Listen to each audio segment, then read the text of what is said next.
West Tigers fans, welcome in to another edition of the Coaches Report with Adel Hage coming in from up there in Queensland. And we have a very special episode tonight as we hit the midway of the men's season. We've got the stats man filling in for Mr. Bashara. Mr. Bashara is off for the bye weekend, and the stats man and Adel, who, of course, as many of you would already know, is the Premiership winning coach from the Harvey Norman Women's of 2023. Did I get that right? 23, wasn't it? Yep. So they're going to go through and preview as the NRLW kicks off next week. For those who are only new to the show, we are sponsored by, the Coaches Report is sponsored by Gym Direct. So if you head to West Tigers, that's our website where you can find all our content as well. So this episode, you can even find, speaking of NRLW, there'll be a link to our episode with Kezi Apps as well. If you want to have a look at that, she joined us at the OG a couple of weeks ago. But Gym Direct, if you head there and you want to buy some fitness equipment, be it a couple of dumbbells, or you can fit out an entire, they do complete commercial gyms. So you can get 5% off with our code WTLXGD5. Or if you're a personal trainer, you can actually get 10% off. So if you give them a call, get in contact with them and tell them that we sent you and that you're a qualified personal trainer looking to start up your business, get some fitness equipment. I myself, when I started doing fitness training, that's literally where I went and got all my my dumbbells and kettlebells and all that sort of stuff. That's really quality stuff they deliver to the entire country. Righto, Statsman, on a Sunday night, how are you going? Have you had a good weekend with the bye? Nice relaxed weekend? Yeah, g'day Josh, g'day Adel. Looking forward to the show tonight. I've had a nice relaxing weekend. It's always nice when the Tigers don't play on a bye week because it means a bit of a stress-free weekend. So can't complain too much about that. Plus we've moved up a spot on the ladder, so it's a win-win. Yeah, it's weird. I got to the end of the weekend, I'm like, I feel like more relaxed this week. And why is that? No, we'll be back to normal service on Friday night when we take on the Raiders. But Adel, how are you this evening? Yeah, Josh, feeling really good. We've had surprising cold in Brisbane lately, which is weird. But yeah, feeling good. Looking forward to doing a show where I'm I'm not. It's not like the talking about the NRL where you sort of feel like you're a little bit still, even though from a coach's perspective, I'm a little bit out of my depth still. But at this level, yeah, very very comfortable and confident speaking about the NRLW. So that'll be a bit more comforting for me. Yep, and this is as you're the official NRLW correspondent for the West Tigers Live podcast. So I'll let you take it away, and I'll see everyone else. I'll see you guys Wednesday night. The Tuesday night. We're doing Tuesday night the OG this week, aren't we? Sure join us Tuesday night because obviously Wednesday is Origin this week. All right, take it away, Statsman. Thank you, Josh. All right, Adel. So obviously you've had experience with this NRLW squad in previous seasons, plus you know some of the girls from your time with the Harvey Norman women's team. I just want to talk to you really quickly. What can you remember about the week leading up to that grand final against the Sharks? Yeah, it was an interesting week. So, unbeknownst to many people, our preparations were a little bit different during the weeks. So, first of all, Kezi still lived in Bega at the time, so she couldn't come to the Monday night session. I'll tell you a couple of interesting things that happened that week. So, it was an Origin night as well. So, I was actually going to Origin in Queensland. So, we had to change our training night to a different night. And on the night we trained, the lights went out halfway through the session. So there's an interesting thing. Probably another interesting thing is that people probably never knew was we actually did our captain's run the day before at Campbelltown. We practiced the field goal set, and Emily kicked a field goal from the same spot she kicked it the next day. And literally the set of 6 looked exactly the same. So that's a pretty cool thing that we do all remember about that we actually practiced that set If you remember, Jess Surges takes the carry, and that was intentional that she'd take the carry. That would always mean the next play would be the field goal. So yeah, that was a pretty cool week. We're all pretty confident, but yeah, what a special day that was. So you guys obviously had a bit of an inkling that it could be a really close game, but I bet you didn't expect it to go through extra time and then into Golden Point. Oh, pre-game, no, but during the game, we sort of, even when they scored in extra time, we were pretty comfortable. The play we ran to score the equaliser in extra time, we ironically Lan Tufunga was their centre at the time, and we targeted her on that day. I let her know about it the whole first year of NRLW. Of course. But we sort of targeted. She's someone that's really aggressive, come off the line. So we had that play sort of set up on her a couple of times. They actually come off just before the end of regulation time, and Keely Brown missed her pass. But then we run the same play again, and Emily kicks the goal, which was pretty cool. And yeah, got the job done. Got a bit lucky in extra time, but hey, we'll take it. You got to take whatever luck you can get sometimes. Just a quick question about that training session where the lights went out. Where would that have been? Would that have been at Concord? Yeah, so that was what they call St Luke's North. So if you remember, while the COE was being built, the NRL training ground, which is on the north side of Concord. Yep. So yeah, that's the field we were using. We were lucky enough that they gave us. Obviously, there was no NRLW at the time. They gave us the same as a Harvey Norman squad. They gave us the same sort of, not the same resources, but we were the elite female team at the club at that time. So we were getting everything we wanted from the club. Oh, that's really helpful. All right, so now onto the NRLW. Before we get on to 2025, I wanted to ask you a little bit about your thoughts about last year. So obviously, we started the season with 7 straight losses, finished the season with 2 wins. It ended up being last place. I think we were last on differential, so ended up being a bit closer than it could have been throughout. What do you think were the factors that went wrong last year? I do remember we had a lot of injuries. I think injuries were probably one of the biggest factors, but in your opinion, was it just that or was there more to it? There was an assistant coach missing. No, I'm only joking. That's not. That's not nice. No, look, there was no excuses. I thought they performed well at different occasions. I just think that there was early on in the year there was not much resilience and not much resistance from the squad. I think there were some poor performances. I think, and I'm not going to turn this into a bashing session, but I think that we were negative the way we played. It was a roller coaster emotion for me just sitting here watching the games from afar. But yeah, that we were just negative in the way we played the game. I reckon early on in the year, and knowing a little bit of information on what was going on the inside, I think once the players sort of had the shackles released, they sort of tried to enjoy themselves a little bit more in the back end of the year. But yeah, there was a bit of negativity going around in the way they played, and yeah, I think the Parramatta game in particular. I just think the girls just didn't play with the same freedom they probably should have been playing with, and yeah, it just didn't. We just didn't get the results in games. It seemed like the game against the Cowboys up in Townsville was when they finally decided to take off the shackles a little bit. They played really well that game, almost could have won it, probably might have won it with a bit better goal kicking. Do you think that's sort of the time where they started to try and, I guess, play more freely, not to a set style? Well, look, put it this way, Aaron. We've got a young girl by the name of Lasana Lutu in our squad, and I was in the women's game for 5 years coaching, and there is no better player in my eyes. She has more ability. She has the type of ability that can win you games on her own. Look, she's the best. She's the most talented footballer I've ever coached, and I think I can speak enough to say that I coached against a lot of girls who, potentially could be better athletes and all that sort of stuff.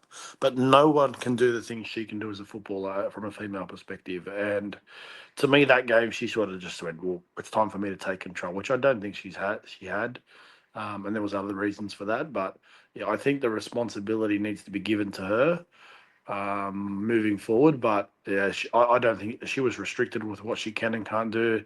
She has been since day dot. If you recall back to our first year in NRLW, she was brought off the bench in our first couple of games, and until she sort of, the first, I don't even know if we win our first ever game if she doesn't come on the field. But for some reason, she's just always been someone that's been looked at pretty harshly, and just I don't understand what other people don't see that I see. I know she's an absolute freak of a footballer. So to me, it was sort of her unlocking her own attack and allowing her to take charge.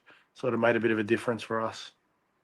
Yeah, I saw a lot of her talent during that Harvey Norman Women's Premiership season where she really started to show what she was capable of. And then I feel bad for her because her NRLW career so far, especially since joining the Tigers, has been really cruel by injury. Like you said, she came off the bench in those first few games, got injured. I think it might have been her hamstring in that game against the Raiders down in Canberra, or a hamstring or an ankle or She some she sort of. she hurt she hurt her knee in the game, but then the week she was due to return from injury, she actually hurt her hamstring at training.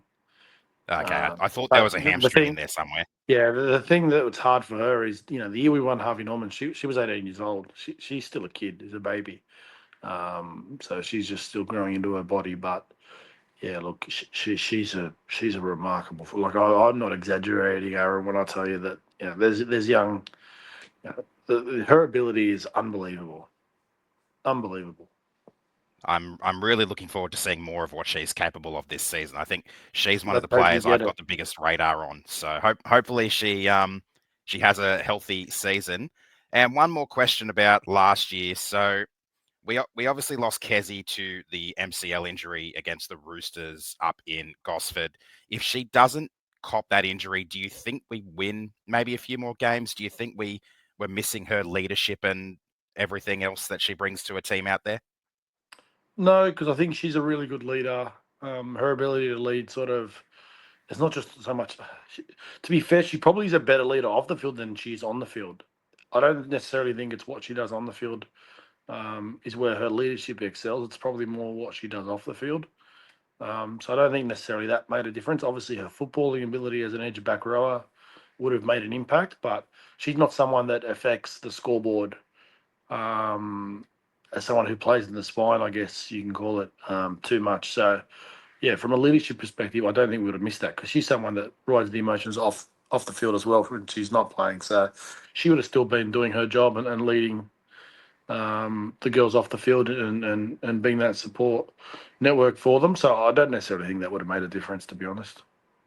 I do remember being at the Broncos game at Leichhardt and watching her in the players' enclosure right next to me, and how she really did look like she was riding the wave of everything that was happening throughout that game. There was a really close game for the first half, and they ran away from us a bit in the second. But one thing I do remember about last year is Kezi's injury kind of brought Brooke Talatena onto the scene a little bit more. I think she was a development player in our first season. Then she kind of took over the role from Kezi in the second row there, and then we signed Montana Clifford, who was able to take that role as well. So I think, if anything, Kezi's injury kind of gave some of the younger girls on the team a little bit of a bit more of a leap into the NRLW than that probably what they would have been expecting at the time. But I think what we've done well so far in our first two seasons is really we really did put a heavy focus on bringing local juniors into the team, maybe to our detriment when it comes to ladder position and wins and losses. I'd have to say, but overall, I think giving those girls the experience in the NRLW could benefit them and us as a team moving forward. Would you agree?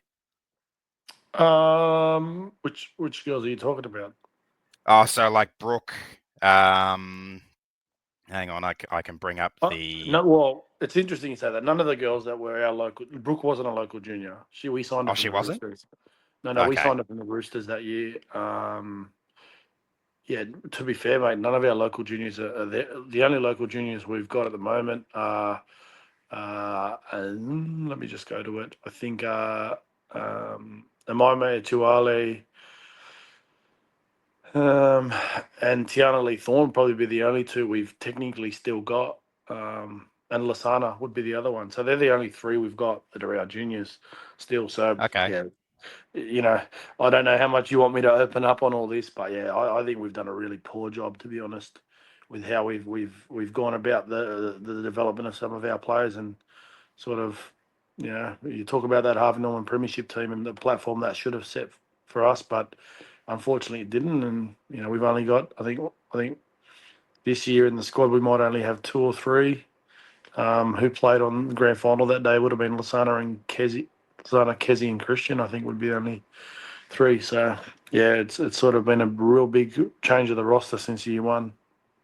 Yeah, I was kind of thinking this year was a little bit of a changing of the guard in regards to the squad, and a lot of turnover after just 2 seasons kind of feels like a bit of a reset. So, all right, we'll start to look at 2025 now. So the comp as a whole is expanded with 2 extra teams, being the Dogs and the Warriors. So it's 2 extra rounds, and they've got an extra week of finals in there with a top 6 now as opposed to the top 4. How do you feel about the way the NRL's handled the expansion? Do you think they're doing a good job, or do you think they should be doing anything differently? No, they're doing it really good. I think that the expansion, I've heard a lot of people talk about how the expansion should go and talent, but in the day, like, if you want to keep growing the game and you want to keep bringing money into the game, it's the television networks that are going to want you to have more content and more teams. So, yeah, I think they should continue to develop, continue to expand. Sorry, the talent will come. It's going to keep coming. You just got to keep making sure that the resources are there, but also the pathways are there going through. I see a lot of people talk in the media who speak, I think, from an elite level, but yeah, you look at the changeover at the high levels and whatnot, but yeah, I think they've done a good job with expansion. I just think the salary cap is really bad at the moment with the way it's structured at the moment. There's no salary cap. I mean, there is a salary cap, but there's no salary cap. And I'm happy to expand on how the NRLW salary cap works. But technically speaking, there is no cap. You can do whatever you want as a club. If you're a rich club, you can get whoever you want. But maybe we'll talk about that a little bit later. Yeah, my understanding in regards to the cap is pretty much just that obviously it's a lot smaller, but they're hoping to update it or increase it when the next TV rights deal rolls around, which I think is supposed to be 2028, maybe, or maybe a Yeah, little sooner than that. So the cap is set till 2027, and that's sort of sits around minimum salary, and then obviously a cap. But the biggest thing to know is, at the end of the day, the clubs can, outside of the cap, the clubs can employ players in jobs. So I've seen us doing that. We obviously had Bo there in a bit of a role last year, and Kezi was and probably still is, I think. yeah, well, and this year I think it's Christian Pio and Salah are still employed by the club, and I think Kezi's. I don't know the terms of the new Kezi deal, but from what I understand, there's a bit of a different role outside of community in the long term, but I'm not sure exactly what it is. But the difference being that the players that do it at our club are genuinely working for the club. The difference is there's a few other clubs where they've employed girls to be their Tasha Gale coach for $100,000 a year. So a Tasha Gale Wow, coach okay. doesn't get a Tasha Gale coach doesn't get $100,000 a year. To explain it to you. I wouldn't have thought so. I think I do remember though seeing a couple of our girls on the coaching staff for Tasha Gale or Lisa Fiola last year as well, They are doing it voluntarily. voluntarily on the coaching squad. Okay. Yeah. Look, and it comes down to money. I mean, the clubs that are rich, people have asked me about the Roosters and whatnot, and sort of how could they have that sort of squad, and yeah, they're just good at doing business. They're not breaking the rules, but they're just working within the rules, and they're working within the rules in a way where, at the end of the day, if the NRL allow them, they're going to be able to do it. So that's just how it works, I guess. I mean, you look at some of those squads from the first few seasons of the NRLW when it was just the 4 teams, and you look at the star power across, say, the Broncos, who won all of the first 3 seasons in a row, and the Roosters, and how star-studded they were across that time. And you kind of think, well, if the expansion has done one thing well, it's separating a lot of those players out a little bit. Obviously, Millie Boyle, or who's now Millie Elliott, had to move from the Broncos down to the Roosters and then to Newcastle. You've had other players like Tamika Upton, who made a bit of a move to the Knights before now heading back up to the Broncos. And I think overall, the expansion has kind of allowed some of those newer teams, obviously the Titans and the Eels coming in as teams 5 and 6, got a little bit of a bite of the cherry before teams 7 through 10 did. But I mean, do you think going from 6 to 10 so quickly was the right decision, or do you think they could have gone to 8 first before going to 10? No, I think they made it right. But like I said to you, I think at the end of the day, what they did really, really wrong was and it's the RLPA that negotiated the deal. They allowed the players, they wanted the players to get more money, but they couldn't facilitate that through the funding through the game. So what they basically did was they threw it back onto the clubs and said, look, if you want to employ the players in genuine jobs for the clubs, and what that done was that opened the door up for the bigger clubs who have got a lot more money to basically say, yep, we'll go cherry pick, players, 1, 2, 3, 4, 5, including Newcastle. And the Roosters, obviously the teams that have won the Premiership over the last 5 Premierships have been won by those teams, I think. Basically what they've done is that they were able to facilitate the players and, I mean, I sat there and did a lot of the recruiting for us for a few years. I could give you the value of every player in the NRLW. The Roosters' value is, for example, it's almost double the cap. Wow. Okay. Yeah. That would explain a lot in regards to how much talent they have there. Like, you look at the fact that both of their starting centers are the Australian starting centers, and you've got a lot of star power in that team, and you kind of have for quite some time. We'll put it this way: and I don't care that I might be speaking out of school. I know the offer we made Jess Surgis to stay with us, or to, I guess, continue on with us after leaving, the Harvey Norman season, and it was a lot more than what the Roosters offered her, and she stayed at the Roosters. I guess that familiarity, maybe. All right. So looking at the Tigers now, like I said, there's obviously been a lot of roster turnover, but there's a few players that haven't left and who have decided to sign on. So I'll run you through a quick list of those players that I've been able to see during the NRL so far and into what is obviously the NRLW off season. So we re-signed Kezi until 2029. We got Christian Pio and Sarah Togatuki until 2027. We've got Tara Ranke, Claudia Nielsen, Claudia Brown, Chelsea Seville, and Montana Clifford, all 1-year extensions or new contracts for this year. What do you think of that group as a whole and what they've brought to the club over the seasons? Look, Christian and Sulla are, to me, two of the best front rowers in the competition. I think it's criminal the lack of acknowledgement Christian gets in regards to representative honours. I'll be straight and honest with that. Like, she's probably she's been one of the best front rowers in the game. Very talented. I think it's a West Tigers thing. Her ability to offload the ball, her athleticism. She played a game a couple of years ago against the Knights and played 80 minutes in the front row. I remember Millie Elliott did it 2 weeks earlier, and everyone talked about it for 3 weeks straight. It's just, it's just what it is. The Kezi signing was weird for me. I was very, very surprised with the fact that she's been signed till 2029. That one is very, very surprising to me, especially considering Salah only got the 2028. So that was a weird signing for me. That the long term, but not knowing the details of the contract probably is really important. Because there's got to be something to explain why it's such a long-term deal. So, that was interesting. But at the end of the day, you can't fault the club for signing those three. They're the players on our longest contracts at the moment. So that's a positive. I think the others you said to me, Chelsea Saville I thought she did a good job coming off the bench last year. Who are the other ones? Who did the other ones you said? Claudia Nielsen. Claudia Nielsen's the ultimate pro. She come into so the big thing for her last year is she's someone that come into our squad and had never played a game of rugby league. And I think it's hard to expect someone to turn up, and they're doing it this year again, to turn up and play a year of rugby league, not playing it at an elite level. So if you haven't come from sevens or playing at the very least Super Rugby, and that's the very least. Like Pauline did it last year, but she played a whole season of Harvey Norman with us. I think it's hard, and she'd also played rugby league beforehand. It's hard to sort of expect someone to hit the ground running straight away. But she was one of the most impressive people. She was there when I'd signed, so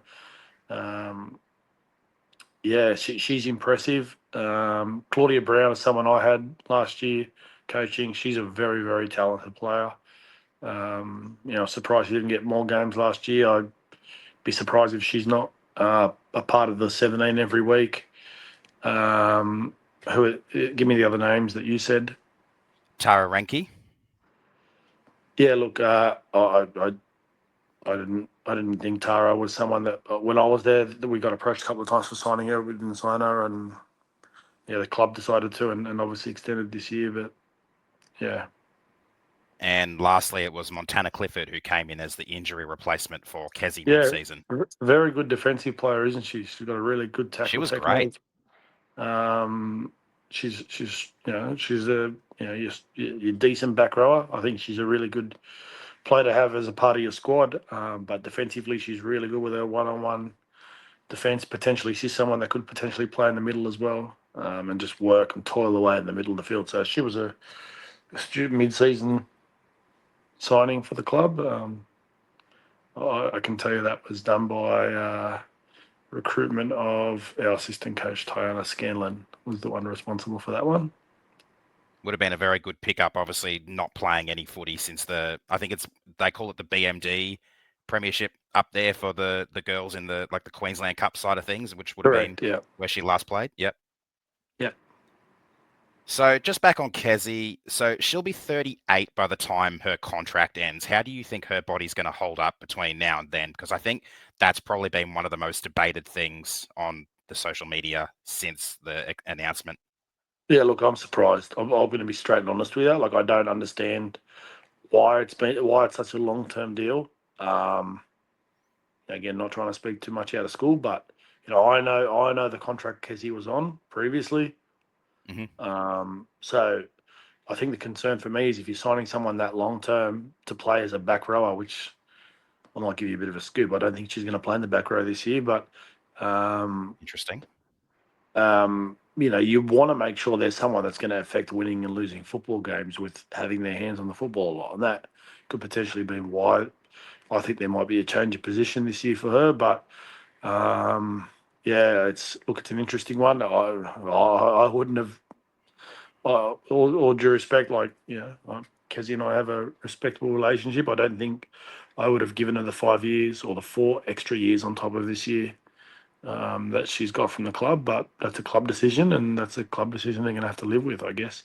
Hopefully, I think her body's fine. She's a pro. It's just the fact that father time beats everybody.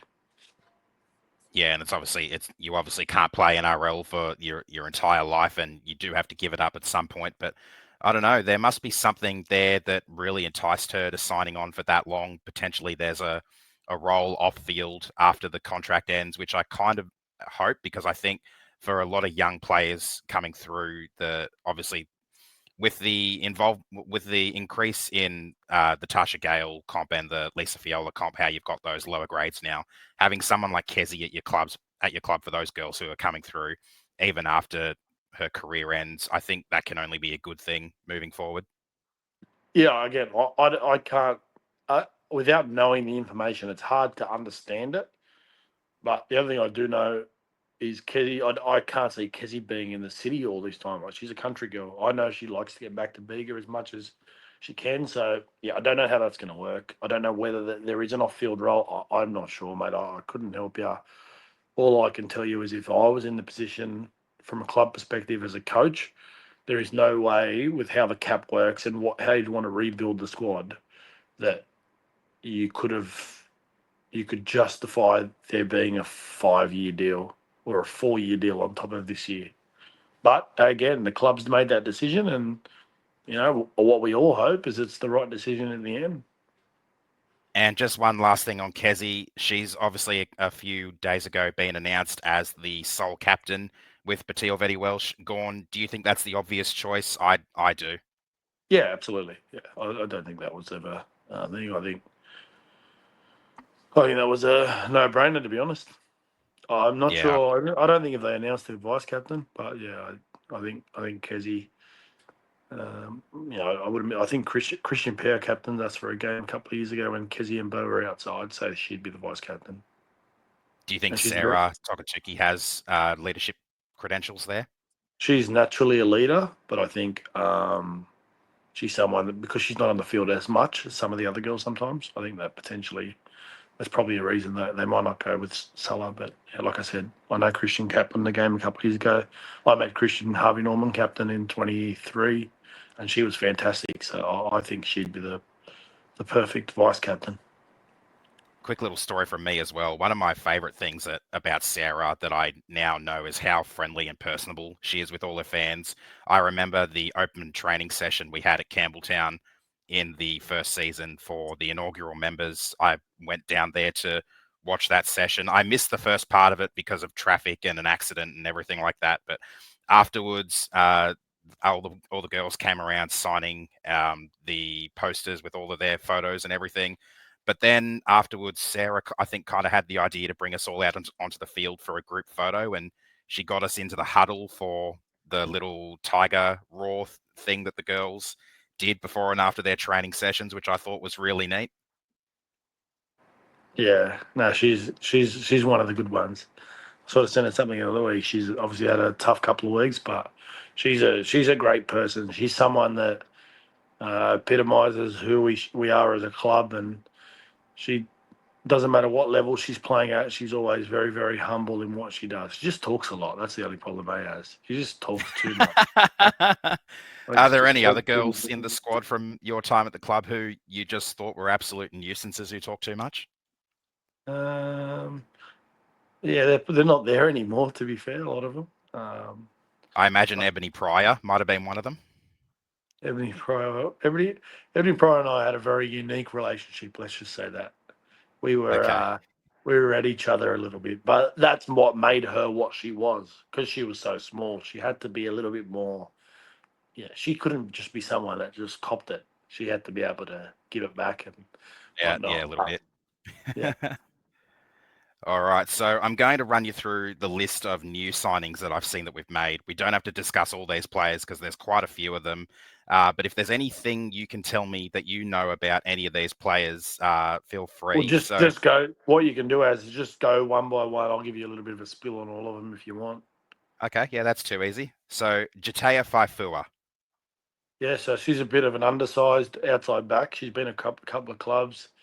From what I understand, she's been signed to play fullback this year, which, good luck to the Needed club. That's the decision position they've of need. made. Well, no, not in my eyes. I think Tiana Lee Thorne is the out and out fullback. She's an absolute freak, but again, another one that's gone NRLW and for some reason has just been blocked.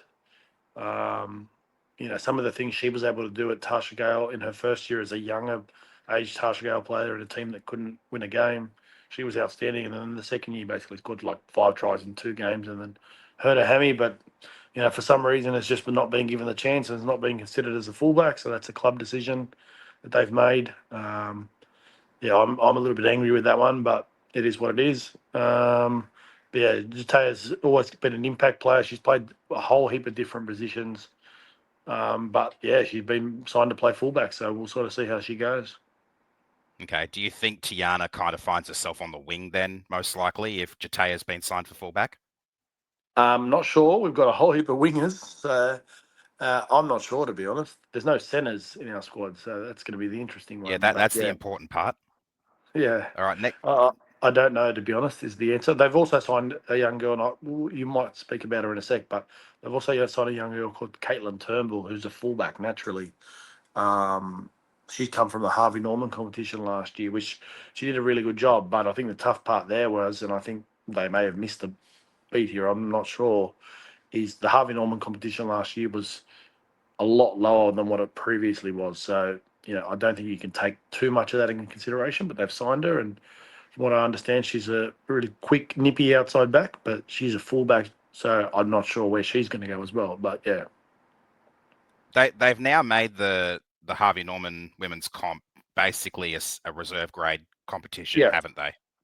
They have, and what that's done is it's good for the long term, and I think we're just going to have to live with the short term pain of it being a little bit less of quality than what the actual Harvey Norman used to look like. But Mhm. that's just natural, and it's healthy for the competition. The BMD up here now, which kicked off today actually or yesterday, that's now in the same, going to go through the same transition where Okay. NRLW girls are not playing in that competition, so that's been moved to this time of year as well. All right. So next player on the list is Jade Fanua. Yeah, so I know the club. There was interest from her from Day Dot about coming to our club, but yeah, so she's a strong front rower. I think that's a really good signing to get off the bench. She'll complement sort of some of the girls, our two front rowers at the moment. So yeah, that's a good signing. Lily Rogan. Yeah, very again another one very surprised with, especially considering she got a 2-year deal. I've never understand why you'd give a player 2 years that no other club wanted to sign. There was never a threat about that. So yeah, just someone she couldn't get a game at another club, but we've given her the opportunity. So I hope we get to see something this year. She's a centre. Uh, She's a centre, so that's one part of the signing. But yeah, it'll be interesting to see how she goes. was she the one who came to us from the Illawarra Steelers Harvey Norman team? Yes, correct. Yeah. Yep.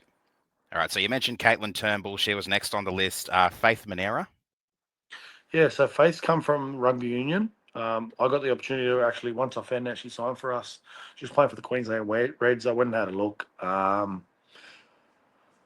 She's an outside back, but yeah, I've actually received. I'm of the understanding she's going to play in the halves for us this year, so that's going to be Oh, very, very interesting. interesting. Yeah, that's going to be very interesting. So, yeah, I look, she's a fit athlete. I think as a club, we sort of haven't got over the fact that we signed Jakaya and we lost her, and we keep trying to sign rugby union girls. I think that's what we're trying to do, and trying to find our own next Jakaya. But yeah, this girl's playing in the halves, from what I understand. So that's going to be very interesting to see. Do you think the skill sets from the rugby side of things, whether it be the full size of the team or the sevens or the different sort of competitions, do you think those skills transfer over to the NRLW really well? They do. I just don't think that. I think that some look what a lot of those girls have had is the professional training, but other than the top echelon of sevens girls, I don't think many of the Super Rugby girls bypass a lot of the girls that are currently playing in the NRLW. So, but hey, other people have got those roles and they've made those decisions. We've seen a couple of girls come from the elite New Zealand sevens over the last couple of years and from the Australian sevens. They've been really, really good. I stand corrected here. I don't know. I can't remember one that's come from Super Rugby that's been elite. I mean, obviously we've seen a couple come and have played well, but I haven't seen one come and take the competition by storm. And that's just off the top of my head. There might be someone that's pretty obvious and that's out there. I guess Millie Elliott, you could consider she did that, but Oh, did she she really? sort of yeah. So she came from the Wallaroos, but that was Okay. before. I think that was right before the NRLW started. So a little bit different that one. I mean, it would have been a bit of a transitional period for the whole competition, I suppose, when it first started. Yeah. Transferring skills from a lot of different styles of football into what they wanted the NRLW to be. But I mean, it hit the ground running fairly well.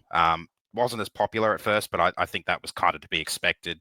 It's picking up a little bit more now, which is great to see. And a lot of these girls really have followed in the path of the men in regards to becoming leaders and mentors, especially for young girls who kind of want to be able to show what they're capable of now. And obviously with the two junior comps, that really gives a platform for the women's game. And as a supporter of the women's game, I've always loved supporting the women's game.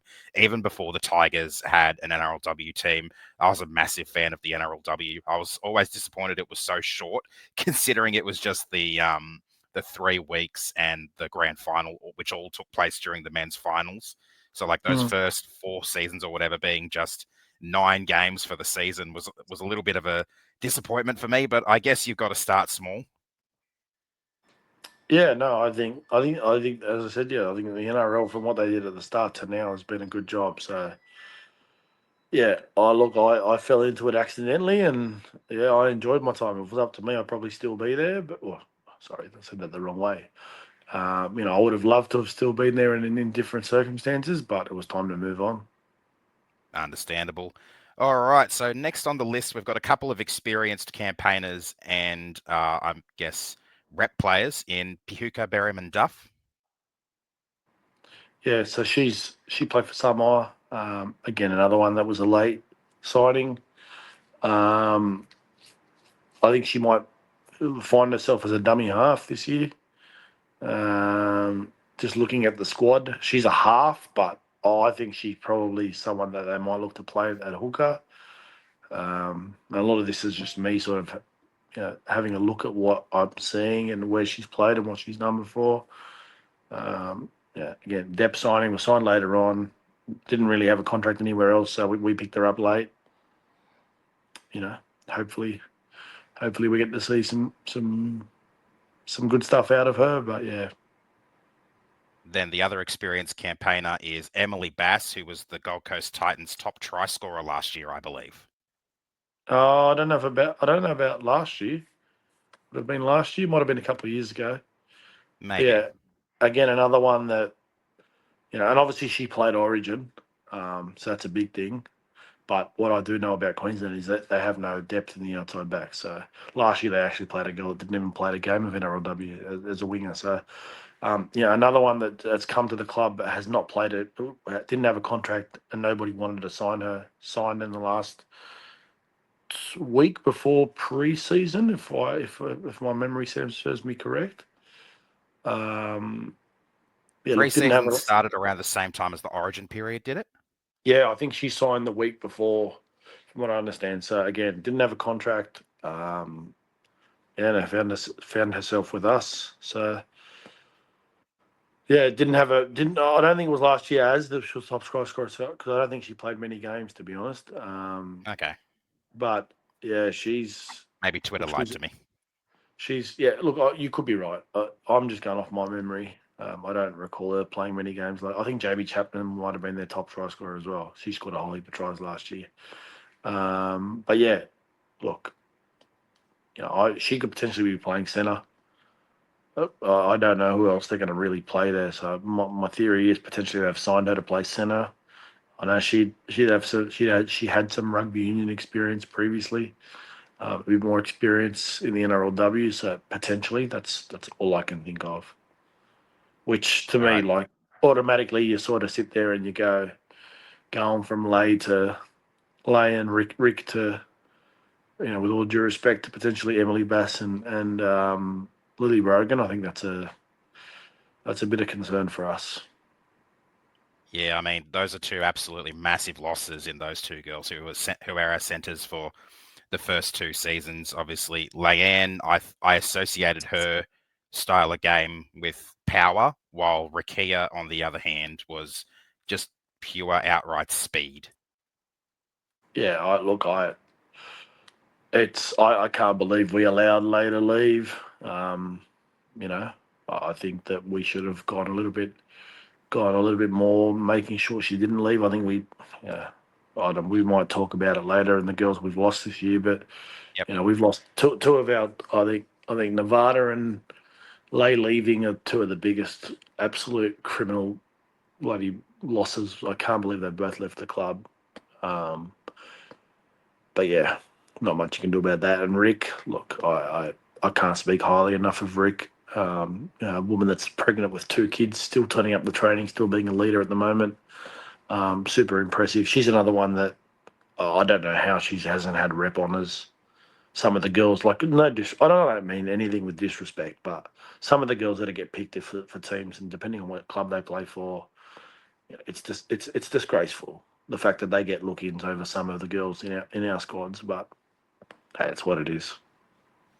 I mean, I think a lot of the girls you're mentioning, if they had like basically A teams, sort of like how the cricket have A teams for the national countries or the national teams. If we had A teams, a lot of these players that you're mentioning would probably get representative honours in those teams. But yeah, If they played for the Sydney Roosters, Aaron, they'd be picked in Origin. that too, that too. I wasn't going to go there, but I'll let's not beat around the bush with it. I'm not someone that's like in the NRL. I'm speaking out of school and I'm out of my depth, but not in the NRLW. And yeah, we won't go down that path. Alrighty. So we've got two more names here. Both of these were also late signings. Tarina Te Tamaki. Yep.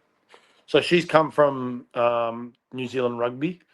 Every question, I actually spoke to two girls from rugby about her, and they basically said, she's an experienced campaigner. Just at the back end of her career, she basically no longer had a contract in New Zealand Rugby. So again, a bit of a concern for me that sort of we're signing girls on the way out there. Obviously, the Broncos did a good job with Stacey Wonga.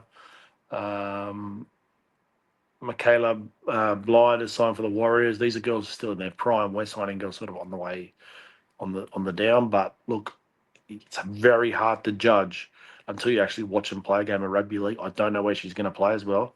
She could potentially be a centre, but I don't know. And this is the mistake I believe the club's made here is you're signing people without knowing where you're going to play them. Like, you might have it in your head, but you can't. Like, the girls that come from rugby, unless you're putting them on the wing, which the Broncos did with Stacey Wonga last year, and I'm going to be interested to see what the Warriors do with Michaela. For example, Ja'Kai Whitfield come to us. She played a whole season of Harvey Norman. Gail Broad of the Broncos played a whole season of Harvey Norman. There's other girls that played in the BMD competition.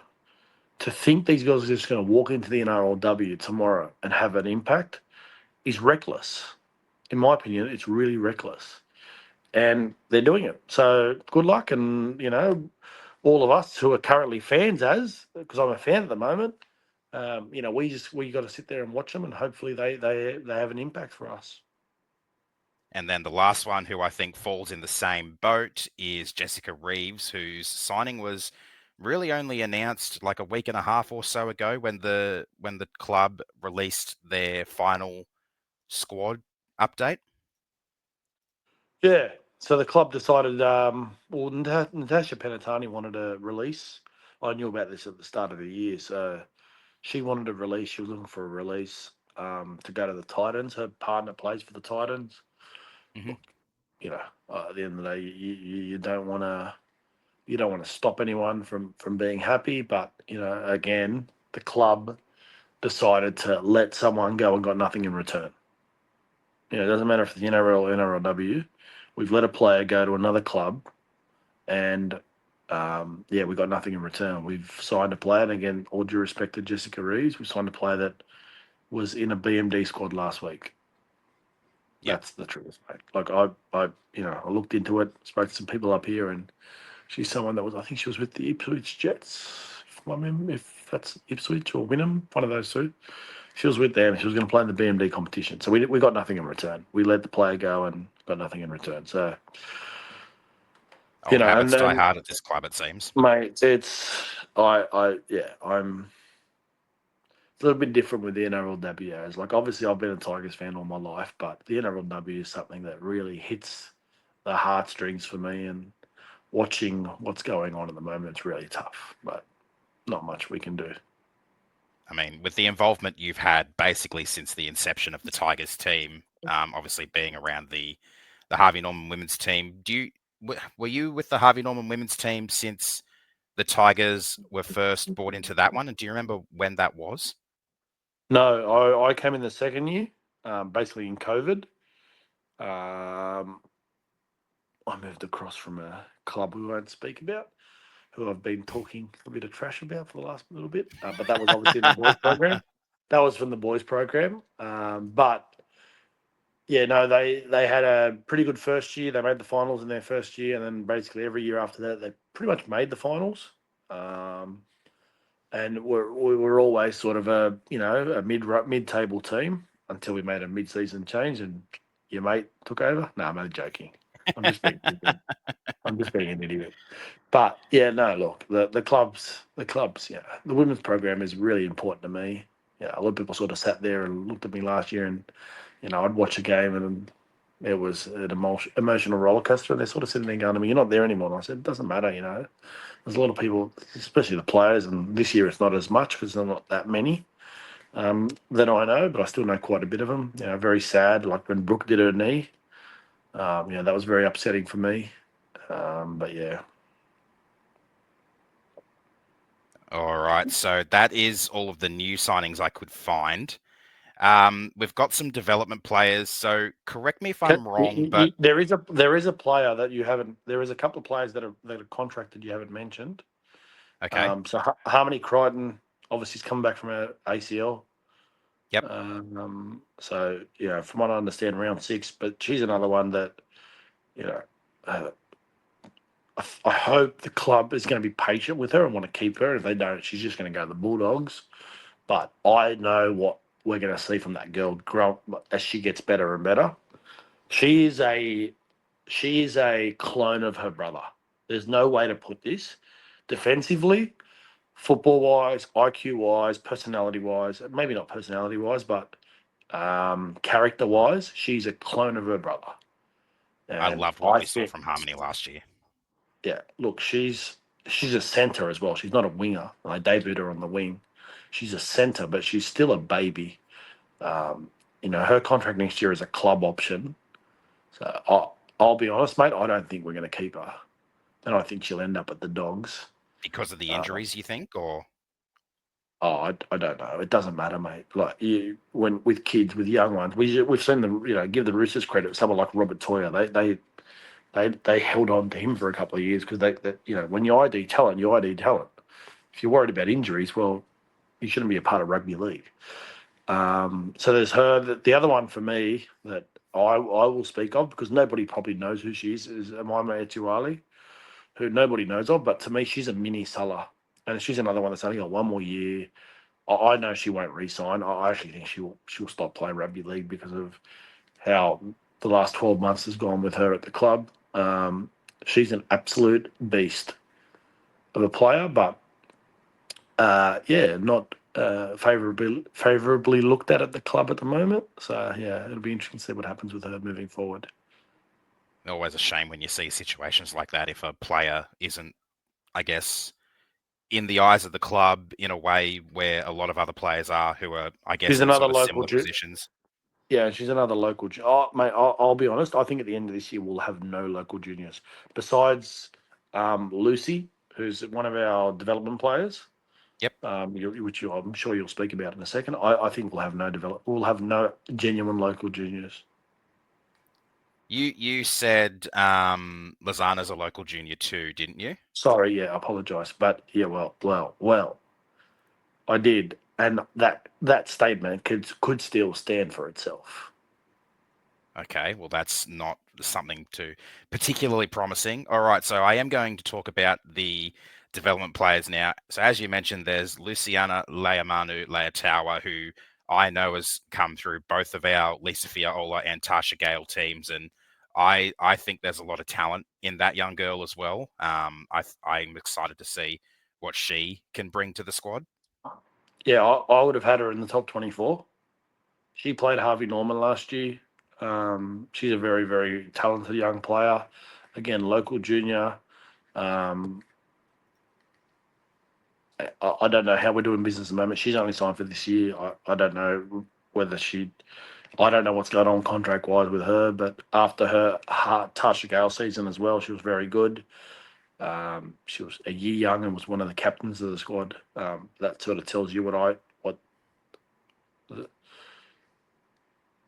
sort of leadership quality she's got. But so she's another one she's outstanding. I wouldn't be surprised to see her play this year. So correct me if I'm wrong here, but with the development contracts for the NRLW, is it a 1-year deal and then they join the top 24 next year, or is it like an option to join the top 24 next year? No, it's a normal contract. So you can sign someone for 3 years. So Yep. I'll use Brooke, Tiana, and Amaima as an example. So what was Tiana? I think Tiana was development 2 years in a row potentially, or she might have been top 24 last year actually. But she was development, top 24, top 24, club option is her contract. So she's already Okay. had 2 years out of them. So it's up to the club. They could sign her now and say, you're dev this year and top 24 for the next 3 years if you wanted to, but that's not what they've done. Was Brooke development last year? No, top 24. She was development in our first year. Okay. Yeah. So And then one of they extended her this year. Or midway through last year, they extended her. She's extended till the end of next year. Okay, well that's a good extension, I think. Oh, great! She's a massive loss for us. I think that initially she was going to be playing. The club had the plan to play her as the lock to replace Nevada, and obviously Yep. that's fallen through. So Nevada's our biggest loss, mate, and we'll talk about that in a sec. Yeah, for sure. All right. So the other development player I know about is Alia Buller, who is the wife of Jareem Buller, who I believe played Harvey Norman for the Eels last year as well. Yeah, so I've seen a little bit of her play. She actually, the first I've seen of her play was the Tasha Gale game at Campbelltown a couple of years ago. She took an intercept playing for Manly to win the game in the last minute or two. But she's an outside back. I know she's come in late as a development player. A development spot sort of opened up, and they almost had a bit of a shootout. She was going to play Harvey Norman for us this year. But yeah, she come in late and then she won the final development spot. Okay, so she was the last one chosen then. All right. So the other two, we've got Talara Bamblet Mm-hmm. So she's and a half. Teresa. Yeah, so she's a half from Parramatta, or just come from Parramatta. Look again. Yeah, someone that sort of has moved around clubs, and we're giving her an opportunity. And Teresa Leasuasu, I think, is that's a tricky one there. Yeah, we'll put it this way, Aaron. If I was the NRLW head coach, Teresa would be in the top 24, and she would be starting every week. That highly touted in your mind then. Absolutely, she was the best player to me. She was the best player in the whole Tasha Gale competition. She topped. Put it this way, she's a front rower who topped the try scoring. She's an absolute beast. I cannot That takes believe some they have. talent. Yeah, I cannot believe they don't have her as in the top 24.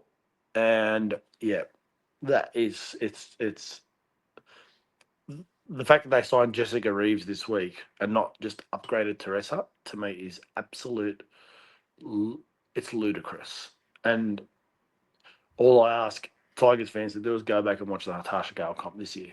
She's a Queensland under 19s rep from last year. I don't know if she's in the under 19 squad this year, is she? I haven't actually seen the under 19 squad. I don't think so because I think I saw the That would club be make an that would be announcement about that two. would be that would be crazy if she's not. Surely she is. I Anyway, think the club a couple or maybe not all that long ago posted a junior. Oh yeah, here you go. 4 West Tigers stars named in New South Wales under 19 squads. So it was for the girls. It was Evie McGrath and Ella Walker. so they're in the New South Wales squads, but so Teresa was not named in the Queensland squad. Oh, I haven't seen the Queensland squad. Okay, yeah, right. Oh, Um, I'm bringing up that's the men's list. But anyways, if she hasn't, that's again. But anyways, we won't talk about the Queensland Rugby League because I've been here for a couple of months and they make the New South Wales Rugby League look professional. So we won't talk about that. all right then. So in the long and short of that is you think she's one for the fans to keep an eye on then. Mate, she is the best young talent in the. She's unbelievable. I couldn't believe it. Put it this way: I sent a text message to someone at the club after round one of Tasha Gale and said I'd sign her to 3 years right now, and the rest of the years she just got better and better. It's ludicrous. I am absolutely astounded. I can't believe it, but I'm not surprised looking at what we've done this year. So is she? So she's in the under 19. So is she 19 now or 18 currently, and or No, she's 19 this 19, year. She's an older 19 age this year? Tasha Gale girl. Yep. All right. So she obviously won't be in Tasha Gale next year. So she'll kind of have to, I guess, impress this year, you think, to get a contract for next year, or I don't hopefully think she it's, does? mate. She'll be signed somewhere else. All If right. we Well, don't that's extend her, someone else will sign her. so you think she's one we'll have to lock up nice and quick then? I can't believe we haven't already. But anyways, All righty. And last on players in the current squad, so injury replacement is Rebecca Pollard, who obviously has previously been in the top 24. Would this be considered a demotion, or how does this work? So she can yeah, only play absolutely. until Faith Harmony Crichton, returns. Yeah, absolutely. It's a demotion. And yeah, very disappointing for me. I mean, I thought at the back end of last year she earned her role. And this is where I'm a little bit critical of we've signed people who are coming from lower competitions that we, have not proved themselves and Beck has. And, I seen the other day the top try scorers from last year. She was in the top 8 or top 9 try scorers from last year. I don't know what. Yeah, she's a local junior, so maybe that's what it is. As we don't want local juniors potentially. Well, we I'm, seem to want all the local juniors in the first season. yeah. I'm trying to be positive here, but unfortunately, the reality is I've just got to be as honest as I can be with this. Yeah, I totally understand that, and that's kind of what I think the fans who enjoy listening to you on Sundays typically enjoy is your honesty and how you see things in the big picture, which is always actually honestly really refreshing that someone who's been involved in the club is able to share those sorts of opinions with us. So thanks for that. No worries.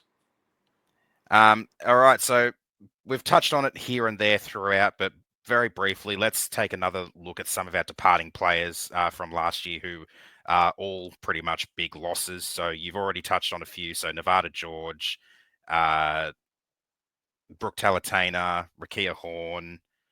No, those two aren't losses, but the Curtin sisters, Emily and Sophie, Ebony Pryor, Leanne Tafunga, any others that I'm missing that you think are absolutely huge losses from our squad the last 2 seasons?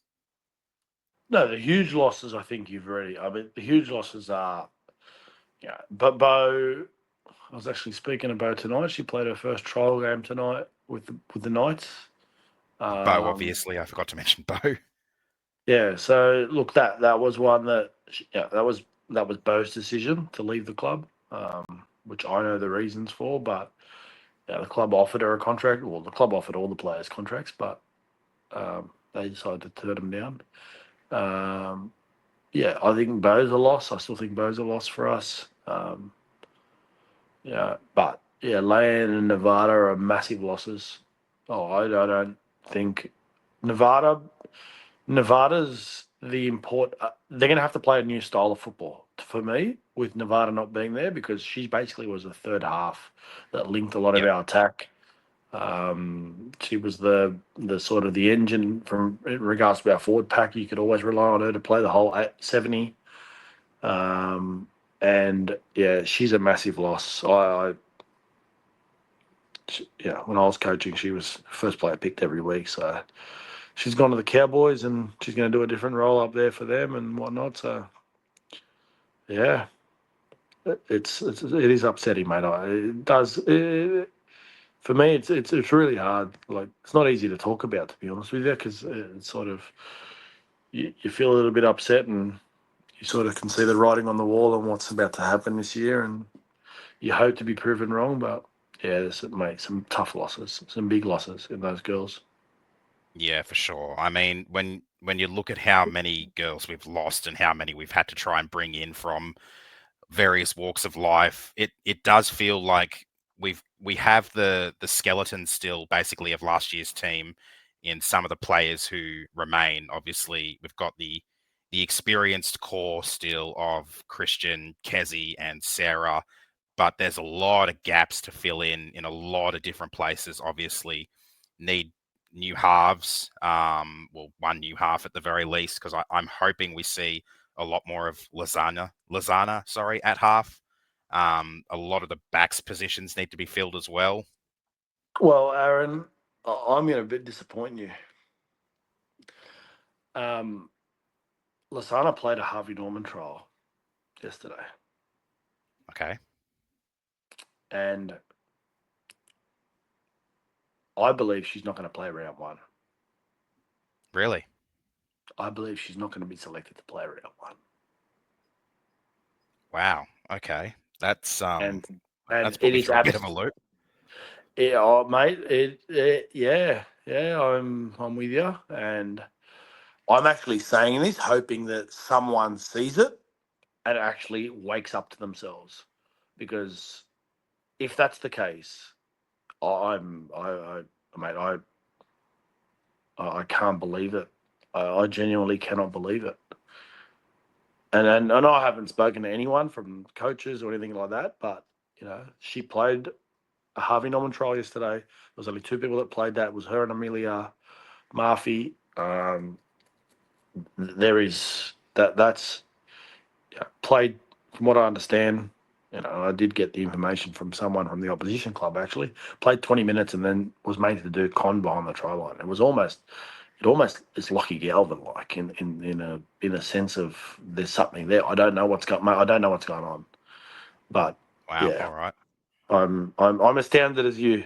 That your Yeah. reaction then was my reaction. Put it that way. Yeah. You could completely tell it's utterly shocked me, haven't you?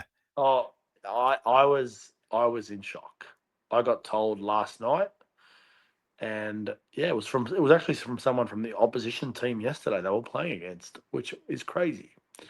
But yeah, so and then I found out that pretty much at training she hasn't been in the first squad, and I can't even give you an explanation, Aaron, to be honest, because if it's the case and she doesn't play round one, it is absolute lunacy. I'll go as far to say if she doesn't play round one, someone higher at the club needs to do something about it. I'd have to agree because straight up that I think could be one of the worst decisions that we make this season. It could set up our season in a really poor light, and obviously it's a slightly longer season now.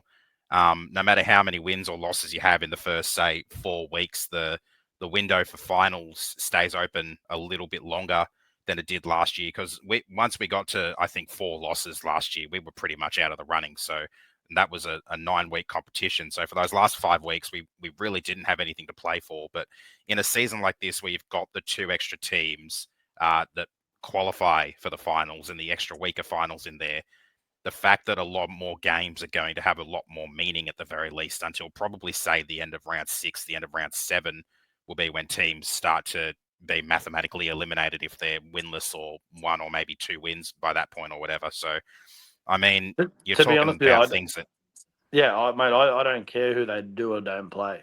You're talking about a generational talent in the female game. That's what we're it talking could about. derail the season too. So, Yeah, I as I said, this information has come to me from someone from another club, but I'm very confident it's the correct information, because in the women's game, it's a little bit different to the men's game. So a lot of the girls are friends and talk a lot and get a lot of information from each other. I haven't reached out to Lasana last week, but I will this week and see how she's going. yep. But yeah, that's I genuinely say this, hoping someone watches it and the message gets them and they go, "Oh, we better play her," because it'll be absolute lunacy if they don't. Well, there's what, 3 weeks left, I think, until that first game. So hopefully some time Well, for they've got a this episode to trial. do the rounds. I think we'll know next week. They've got a trial game next Sunday at Leichhardt, an NRLW trial against the Dragons. So I think we'll know whoever starts that game. Usually, trial games, usually the team that starts will play round one. So I Bit think, more obvious than the NRL trials in February. yeah. They've only got one trial. So I think next Sunday, is it Sunday or Saturday? The 22nd. When's the 22nd? The 22nd is next Sunday. Yep. So there's a trial at Leichhardt Oval at 1 o'clock. We'll know then. Obviously, Okay, pending I'll have injuries. to keep an eye out for that. Yeah. So given, like I said, so round 1, 3 weeks away, a lot of conjecture around basically what is going to be a brand new team with or without Lozana.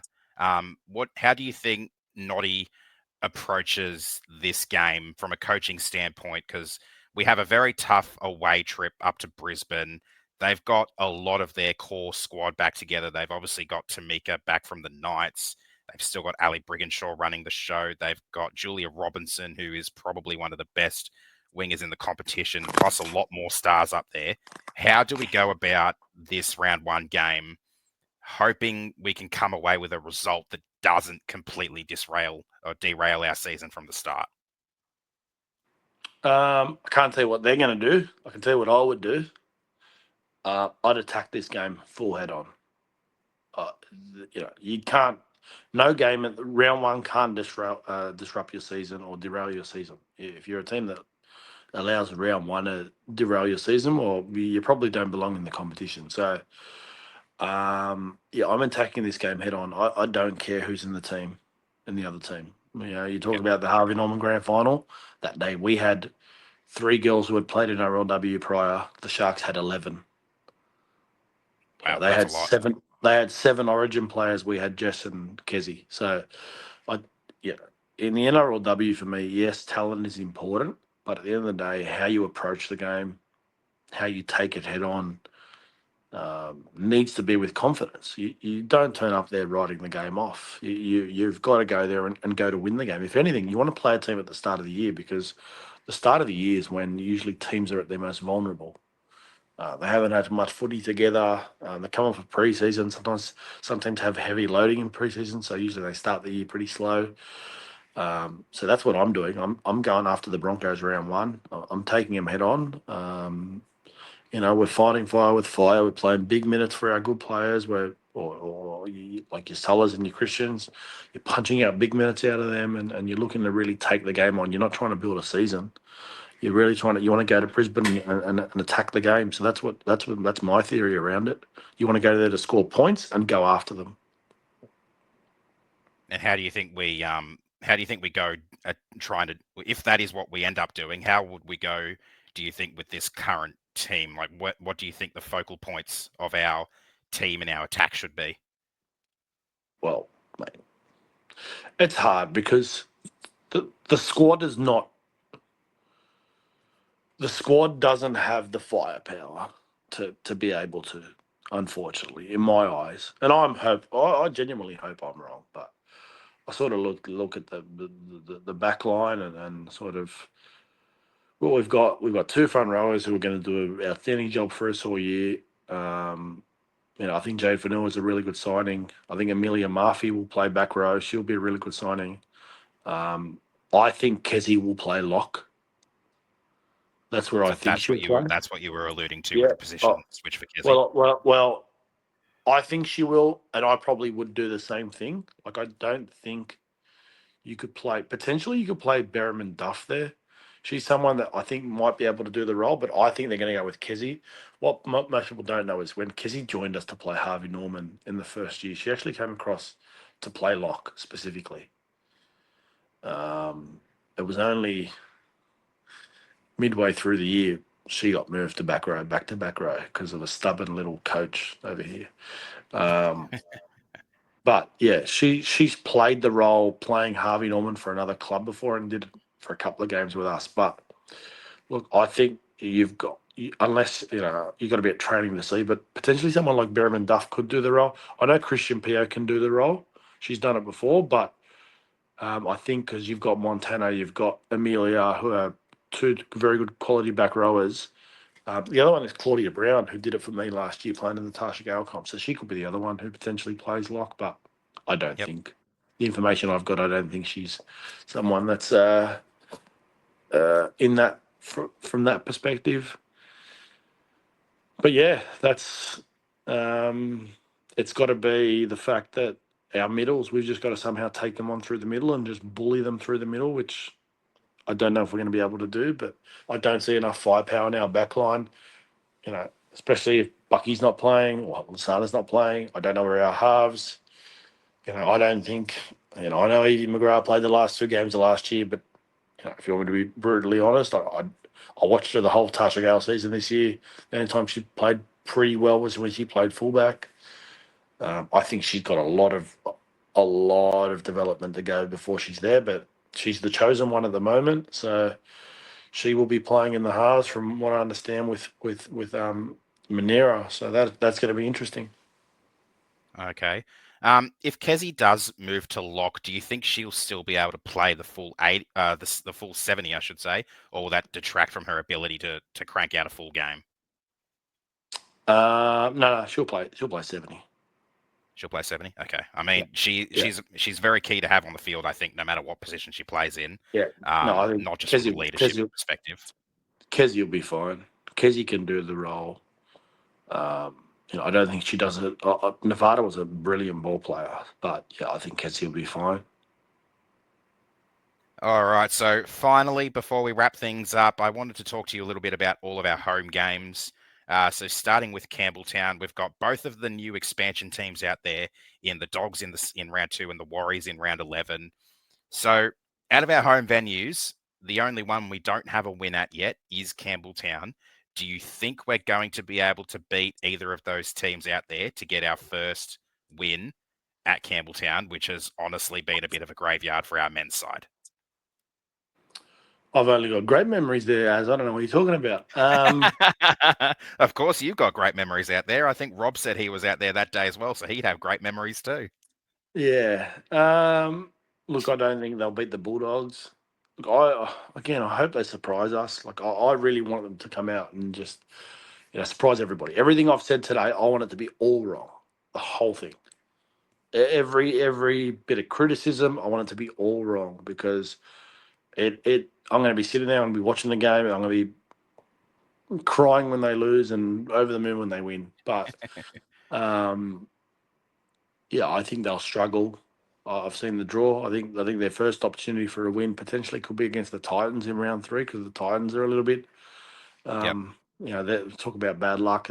Well, not bad luck. You can't really say when someone's pregnant, but to lose their 2 best players to pregnancies, it would be tough for them. So they're going to be a little bit, I think, under strength, but I still think they've got a better squad. But I think that's going to be our first opportunity to win a game. But yeah. And then the Warriors are a bit of an unknown. So the Warriors have gone with a lot of local talent. And I know there is a lot of local talent over there. So it's going to be interesting to see what they do with them. It's going to be interesting to see whether Emily plays with them. I don't know where she's at with injuries and whatnot. She obviously has had massive problems with injuries. And again, like, it's the familiarity of it. Like, there's stories to tell. Emily's someone that's never going to be able to be at 100% fitness. Like, you probably haven't shared enough about that Harvey Norman. For example, she played the last 6 weeks of the competition where she only did the captain's run every week. But as a coach, you sort of got to manage her through that. And she did an important role for us that year. So I don't know how much of an impact she's going to have for them, and whether she's going to play, or there's a couple of other girls that are halves. So it's going to be interesting. I think they're a little bit of an unknown. I think the other teams down the bottom will be the Dragons, and what was the other team I was thinking about? The Eels or the Cowboys, who were 2 of the ones down near the bottom last year? No, the Eels are. I like the Eels. I think they've done a really good job. Do you think the Knights stay near the top? I'm not sure. I'm going to watch their trial. I promised Bo that I'd watch the trial game and sort of let her know what I thought. But you're not sure. They've got Jesse Southwell as a really good player. They've got some really good experience around their edges and whatnot. Their outside backs are a little bit lacking, but yeah, that'll be an interesting one to see how they react with no Tamika Upton, because she's been pretty important with them points wise in the past. So that's going to be interesting. I think the Cowboys have recruited well, and if I'm the Cowboys, I'm putting Jakaya at fullback. And FYI, if we told Jakaya she was going to be fullback, she'd probably still be playing with us. But I'd put Jakaya fullback if I'm the Cowboys. If they do that, I think that changes everything for them. I think they re-signed their Pommy fullback from last year, the Cowboys, didn't they? Potentially, but I don't care, Aaron. I'm putting Jakaya fullback. The more times Jakaya touches the ball, Look, the better. Look, they're the two most competitive people I've ever met in rugby league in the women's game are Jakaya and Jess Surgis. They are very, very similar in how they play the game, and both of them, if they're in a team coached by me, and you would have seen it in the back end of Harvey Norman that year, I'm structuring my team so that those people are touching the ball as much as possible because you want the ball in their hand. So, unless you've got, and that year we were lucky enough to have Taylor Preston, who was a half playing at fullback for us. So that meant we could move the ball quite a bit. But if you don't have that, well, then you can't play Jakaya at centre. You've got to play her at fullback and give her the ball. So, yeah, that's what I'd do if I was the Cowboys, but I don't know if they'll do that. But yeah, I think that the Dragons and potentially the Cowboys would be the other ones down the bottom that we're going to have to you want to win those sort of games to sort of try to keep us away from the bottom of the table.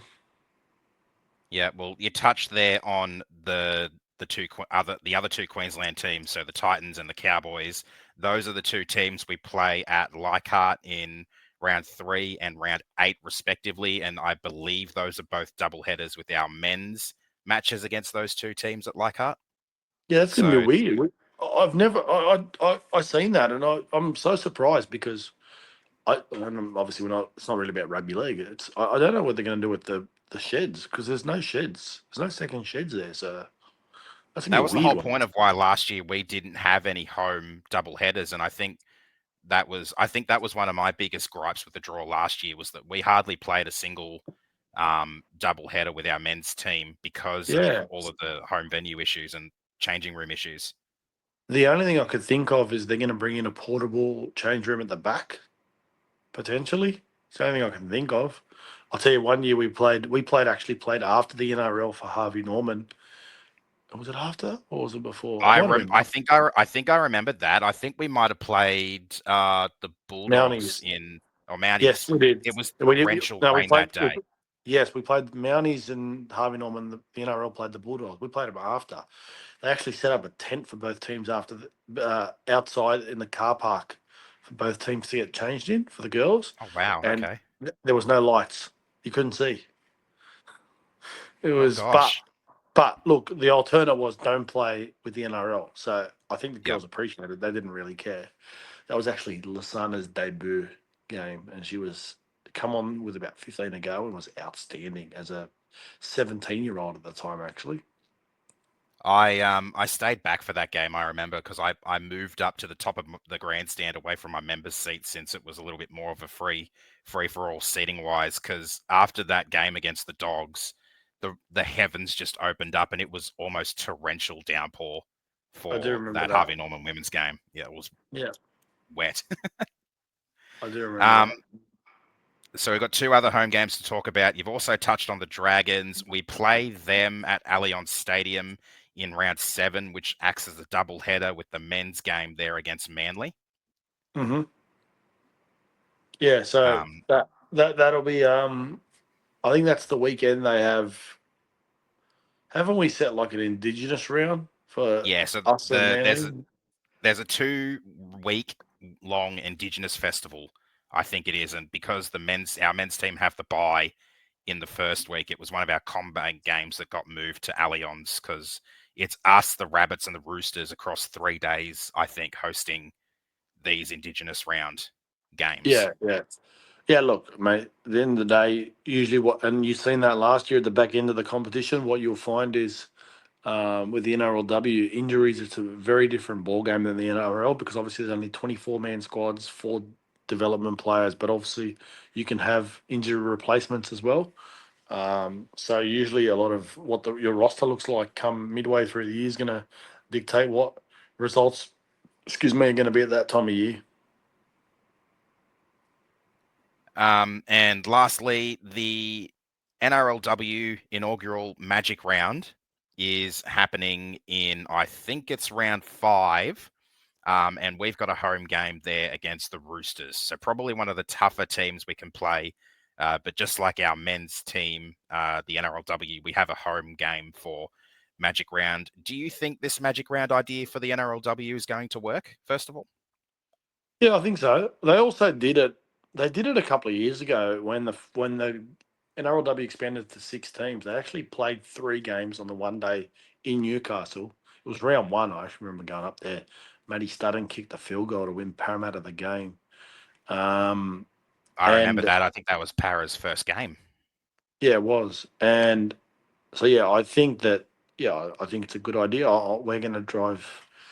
Few of us are going to drive. We're actually going to drive down for that weekend. It's in the first weekend of August. I'm just having a look at it. Excuse me. So there'll be 3 games on the Saturday: Titans, Bulldogs, Tigers, Roosters, and Broncos, Sharks. So yeah, I think it's a good idea. I think Newcastle always comes out. So as long as the Knights are going good, but they're playing on Sunday, so that'll be interesting. But they're probably the biggest crowd drawer in the NRLW. I don't think anyone else really draws crowds, to be honest. And that's being as respectful as I can. Like, the game's still not drawing crowds besides the Knights. So yeah, that's just where the it's just got to improve, I guess. I think the Bulldogs might draw some crowds this year. To be fair, but I'll going off the back of you couldn't be in a better position as the Bulldogs with your team going so good, and then all of a sudden you get an NRLW team. This is the perfect way to come into the competition, I reckon. But Do you think they've done a good job with the matchups for the Magic round? I mean, there's a couple of derbies there. I mean, you've got Eels Dragons, which is a bit of a rivalry in the men's, which I don't know. I don't know if it's translated over to the women's yet. The Broncos and the Sharks is a rematch of last year's semi-final, which I think could actually be a really interesting game. Well, if you look at the games, right, I think all the teams that are matching up against each other are pretty well matched up, except one game. Ours. Yeah. The high-flying, star-studded Roosters is the draw we got given, which is a bit unfortunate. We're the kill. We're the kill on the day.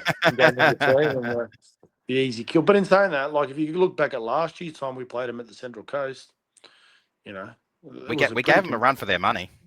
Yeah, pretty competitive game, that one. So look, I'm sure the girls.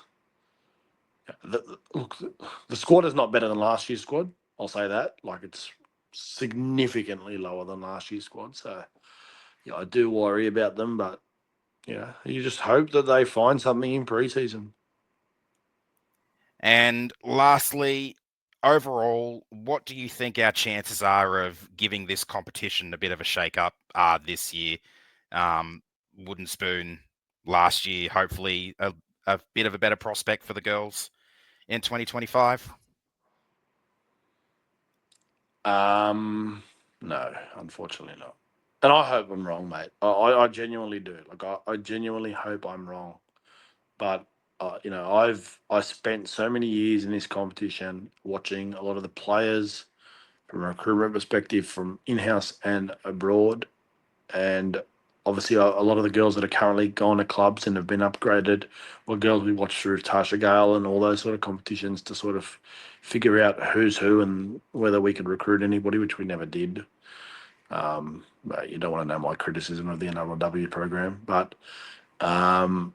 mate, I'll be honest. If we can avoid the spoon, that's a success for us. We it's a little bit easy. Like this year, it's not the same as last year. There's more games to play, like you said earlier. But yeah, I don't want to be that person to be negative. But yeah, it's going to take something special, and that's the beauty of it, right? So hopefully they can come up with something special. But yeah, I just can't, unfortunately, with the squad. But all you can do is hope.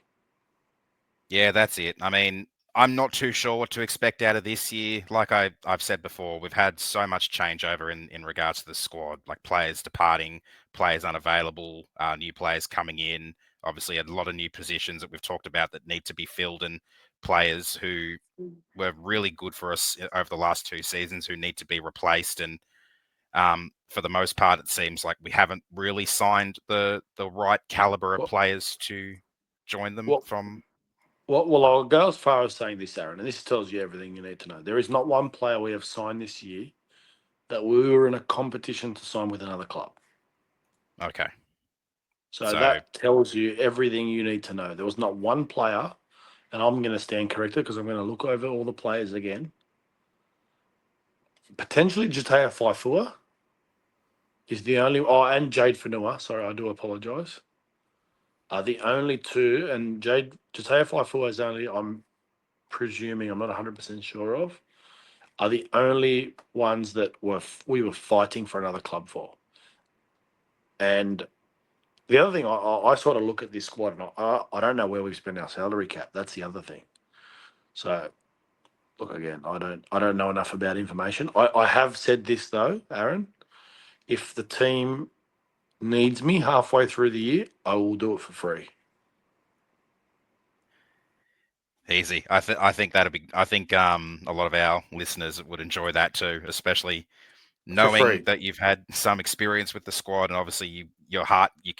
We can all tell that your heart is really in it, and that's one of the things I love about getting to know you over the last month or so. Now that you've joined our Discord as well, and we've been able to have more of a chat in there. And I mean, I only just met you on that Anzac round game against the Sharks, and before then, I had heard a lot about you from Rob and a lot of your involvement with the NRLW and the Harvey Norman women's side of things. And yeah, from my perspective, I really appreciate everything you've done as a part of the club over the years, and as a supporter of the NRLW, not just at the Tigers, but in general and the women's game in general. Thank you for your contribution to the women's game. No, it was a pleasure, and I love the club, and yeah, it's the beauty of all these riders. At the end of the day, I'm just a fan like everybody else. The positive is I get to go back and being a fan again. I mean that is one way to look at it. I think you get to, I guess, kick back and relax is probably not the words to describe you when No, you'll be I watching the don't. NRLW this year, but Definitely not. Definitely not. And and the truth is, at the end of the day, and Rob got to meet Christian at Leichhardt that day. At the end of the day, like obviously you look at some of the girls in the squad. They're very important people to me, and Sulla was obviously a friend before. I'll tell you a story that nobody knows. Sulla actually should have signed with us in 2023 to play Harvey Norman, but um, again, it fell through from a club perspective. We won't go down that path. But yeah, so it's her, Christian, Tiana, Amima, Brooke, these sort of girls. They're very. I try to reach out to them as much as I can and see how they're going. Hope that their journey's going really good. And Rick's obviously having twins, so that's nice as well. But yeah, it is tough to talk about, especially in a negative sense. I promised that I would be honest, and I was, but yeah, yep. I hope I am fully wrong. I mean, I hope you are too. Also, like you've mentioned a couple of times, massive congratulations to Rakia for her pregnancy and the impending birth of her twins. I think I saw on the Instagram she posted a gender reveal, and she's having one of each, which I'm sure is going to be interesting times for her moving forward, being a mother to two children, especially if they both take after her. And I mean, her partner's a rugby league player as well, so Yeah, let's just they might hope. both have their hands full. Yeah, I just hope they both don't have the kids don't have potty mouths like their mum. That's all. Oh gosh, okay. Well, that's it from me. I think. Thank you, Del, for a chat with me as opposed to a chat with Rob tonight. I've had a great time. I've learned a lot from you in regards to, I mean, the NRLW as a whole, the Tigers squad, the past history with the Harvey Norman women's team, and I mean your journey through the women's rugby league as a whole. And I think our listeners will appreciate that as well. And just on a personal note as well, I'm looking forward to seeing the outcome of your bet with Rob for next weekend. Well, I made that bet before Jerome got called into Origin, so I don't know whether I should. I don't know how that's going to go, but look, I hope he backs up. But I think that's again, like, you know what, he's no chance of back. I said this to somebody today. I don't think he's any chance of backing up because he's got to get on a flight from Perth to get back. I don't think it's in his best interest. So I think the club might withdraw him anyway. But hey, I'll still have faith. Don't worry. I mean, we've got a couple of days left before the team list gets revealed, you might have to withdraw your bet before then potentially. But What? Do you remember the terms of the bet? He's got to sing. Oh, I said he's I'd got to shave this sing. off. Yeah, Oh, you said crikey. you'd shave that if we lost. But if Okay. we won, you said Rob had to put on a Magpies jersey and sing their team song at the start of the show. Yes. Okay. Well, Is it still worth it, do you think? I'll have to get clarification from him whether I still get the deal because of Jerome potentially being out, but we'll see how we go. All right. Well, thank you to everyone for tuning in to this episode of West Tigers Life, the Coach's Corner with Adel. Don't forget our sponsors, Gym Direct, and tune in on Tuesday night when Josh, Rob, and myself, plus the two hosts from the West Tigers podcast, are all live at the same time, at the same table at the Orange Grove Hotel. Thank you, Adel, and thank you, everyone. Thank you for listening to another West Tigers Life podcast with Josh Barnett, Aaron Statsman Thompson, and Rob Spleen Venter Bechara. Please click subscribe and join us every week in person at the Orange Grove Hotel, while on Sunday nights watch the Coaches Report with Adele ad-free on YouTube by signing up to our Patreon, which you can find at westtigers.com.au. I'll catch you all soon for another episode of West Tigers Life.